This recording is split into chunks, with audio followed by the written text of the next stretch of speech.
If you have this on your test, most of you may panic because it has got a negative leader and an x to the power of 5 expression, right? And for that you may expect this one to be complex or difficult to solve. But if you have followed my factoring series, you already have every single weapon. You need to dismantle this under just 2 minutes. Let us peel it back like an onion. But before directly we solve this problem, let us discuss about what we call it the zero product property. If the product of two numbers is 0, that means if a times b is 0, then the possibilities is a is 0 or b has to be 0, right? A has to be 0 or b has to be 0. That means at least one of the two factors has to be 0. If both are non-zero, then the product can never be 0. And this is not only for two numbers. If we have a product of 3 or 4, it is going to be applicable in the similar way. A times b times c equals to 0 means then what you have, at least one of the three has to be 0. A is 0, or b is 0, or c is 0. Right? This is what we call it the zero product property. Now, let us consider a simple example with respect to this zero product property. So we have x minus 1 multiplied by x plus 2 equals to 0. Then the product of these two is 0, means x minus 1 is 0, or x plus 2 is 0. Then x minus 1 is 0 means let us add the additive inverse of minus 1, that is plus 1 on both sides, so that here minus 1 plus 1 cancel out each other, then we are left with x, then 0 plus 1 is 1, therefore x is 1. Similarly here, the additive inverse of plus 2 is minus 2, then let us add minus 2 on both sides, then when you sum up 2 plus minus 2, they cancel out each other, then x is left here, and 0 plus minus 2 is minus 2. That means the product of x minus 1 and x plus 2 is 0 if x is 1 or x is minus 2. Any number other than 1 or minus 2 can never make this product to be 0. Second example, say we have x squared minus 5x to be minus 6. Then in this case, the right hand side is not 0. First, let us make it to be what? 0, right? And for that, let us add 6 on both sides. Then on the right hand side, minus 6 plus 6 is 0. And on the left part, we have x squared minus 5x plus 6. Then factoring is a next step, right? The two numbers that multiplies to 6 and adds to minus 5 are minus 2 and minus 3. And then the factored form becomes what? X minus 2 multiplied by x minus 3 equals to 0. And that means the product of the two is 0, means what we can say is x minus 2 is 0, or what? X minus 3 is 0. Then x minus 2 is 0 means simply x is going to be what? 2. And here x minus 3 is 0 means x is what? 3. Therefore, the two possible values of x that can make this equation to be true are 2 and 3. Another example, x squared equal to 7x. Then let us divide both sides by x. Then here the square root cancelled by x. Then on the left hand side, x is left. On the right hand side, x cancelled by x. Then we are left with 7. That means x is exactly equal to what? 7. But this is wrong method of solving this kind of equation. And the right way is going to be, we have first what? X squared equals to 7x. Then make the right hand side to be 0 first. And for that, let us add minus 7x on both sides. Then on the right hand side, 7x plus minus 7x is 0. And on the left hand side, we're going to have what? simply x squared minus 7x. Now here, x squared minus 7x equals to 0 becomes our new equation, right? Then let us factor x squared minus 7x first. It is going to be what? X into x minus 7 equals to 0. Then x times x minus 7 is 0, means what? X is 0, one of the factor, or x minus 7 is 0, right? Then x minus 7 is 0, means x is what? X has to be 7. Therefore, the two possible values of x that can make x squared to be 7x is 0 or what? Or 7. Not only 7. You can check it actually. 0 squared is 0. 7 times 0 is also 0. Therefore, when x is 0, then x squared is exactly equal to 7x. Similarly, if x is 7, then 7 squared is 49, and 7 times 7 is also what? 49.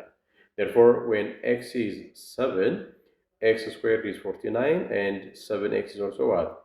49.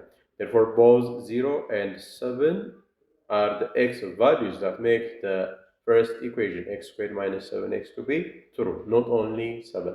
When we use the shortcut approach, we miss one of the possible solutions, that is 0, right?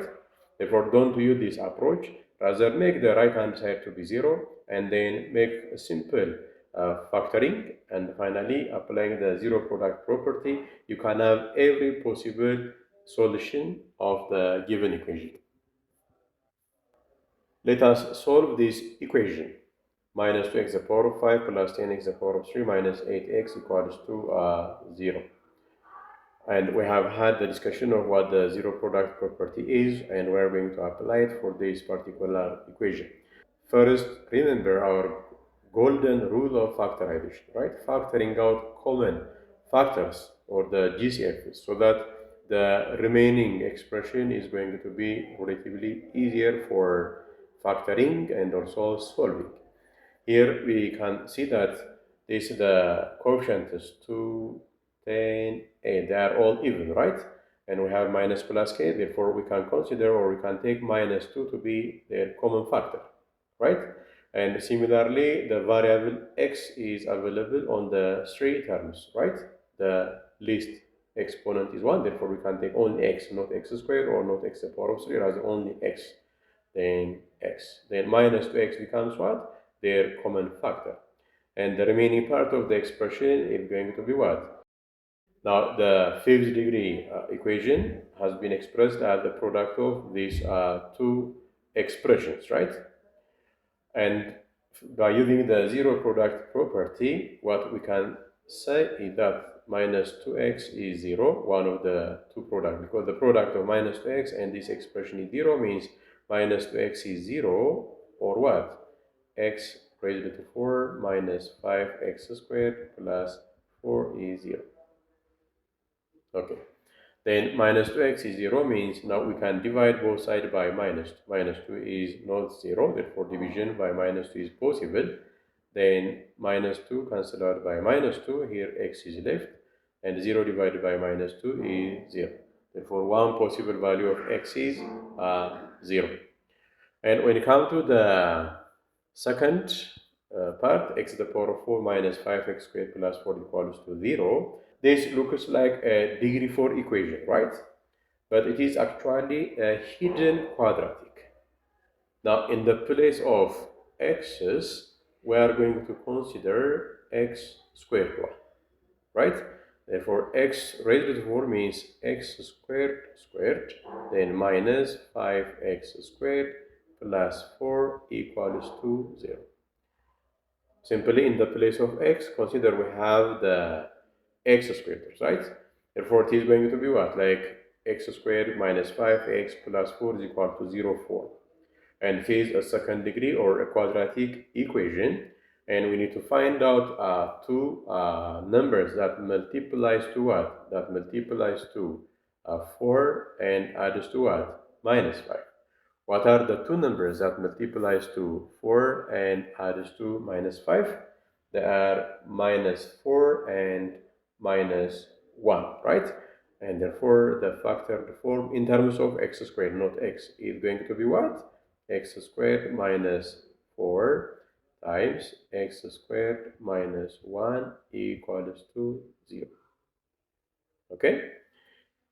Then what we can see here is that x squared minus 4 means 2 squared, and 1 is also 1 squared, right? They become what? Difference of 2 squares. We can write them as x squared minus 2 squared, x squared minus 1 squared equals to 0. And then applying the difference of two squares identity, it is going to be what? X squared minus 2 squared is x minus 2 multiplied by x plus 2, and x squared minus 1 squared is x minus 1 multiplied by x plus 1 equals to 0. Then we have the product of these linear factors. If 0 means one of the 4 has to be at least 0. That means x minus 2 is 0, or x plus 2 is 0, or x minus 1 is 0, or x plus 1 is 0. Therefore, we have here 1, 2, 3, 4 possible values of x that can make this equation to be true. And don't forget, here we have already what? 0, right? And therefore, the final solution, the overall solution of the first equation is what? We have 0, 2, minus 2, 1, or minus 1. 5 different possible values of x that can make that equation to be true. Then step by step, what we have applied here is that first factoring, right? Factoring the common factor minus 2x. And here we have the inner expression is a hidden quadratic with respect to what? With respect to x squared. And then we have factored it using the usual factorization method. And then step by step, we have the difference of two squares and the four products. And finally, we have 2 minus 2, 1, and minus 1 to be the possible results. If here the x squared, x to the power of 4 arrangement is not as such clear, we can use substitution. For that, let's say x squared to be t.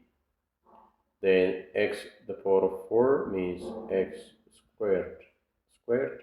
That is going to be what? X squared is t. Then we are going to have what? T squared. Usually when the expression becomes complex or not clear, we can use substitution, right?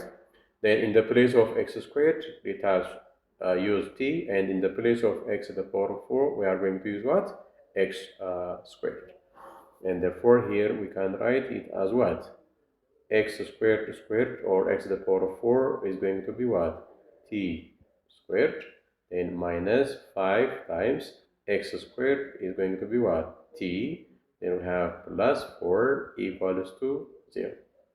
Then the expression becomes what? Clearly it is quadratic type of expression with respect to t, right? And similarly, what we have to do is find out two numbers that multiplies to 4 and adds to what? Minus 5. And the two numbers are what? Minus 1 and minus 4, right? Then we have t minus 4 multiplied by t minus 1 to be what? 0. But t means what? T means this x squared, right? Then we have x squared minus 4 times x squared minus 1 equals to 0. And this is exactly equal to this expression, right? X squared minus 4 times x squared minus 1 equals to 0. Sometimes here the variable adjustment may not be as such clear. Then for clarity, we can use a substitution, but the method and the result is going to be one and the same. Simply the approach is a bit different, right? And this is the way that we can solve when we face such kind of equation, right? There is no need to panic. Simply try to observe what are the common factors first, and what are the possible methods that we can apply to factor it. Thank you for your time. See you in my other video.